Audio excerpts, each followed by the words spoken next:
Xaaladuhu waa kuwa xanuun badan.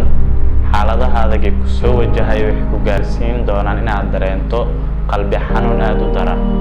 Qalbi xanuunka wuxuu keeni karaa inay ku nacaan saaxiibada, walaalada, dadka aad filinaysa inay noqon doonaan saaxiibada dhabta ah. Waxa laga yaabaa mararka qaar hataa inay kugu nacaan qoyskaaga ama ay kaaga caroodaan xaaladda adag aad ku jirto. Waxaa suuragal ah in nafsadaadu ay gaarto heer aad isdhibsataan xaaladaha adag aad ku jirto ama aad dareemayso. Xaaladaha adag waxay saaxiibada kugu nacayaan, familkaagu kaaga caroonayaan, ama xaaladahaas ay ku gaarsiinayaan inaad dareento qalbi xanuun aad u daran. Waxay tahay kaliya waa hal sabab kale ma jirto, waa inaad u ilmayso kaliya.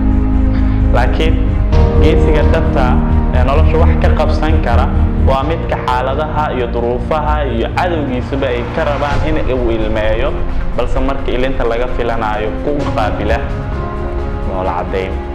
U dhoola cadday nolosha, ha ka quusan guusha, hana ka rajo dhigin maalmaha iyo naxariista ee Ilaahay uu kuu qoray.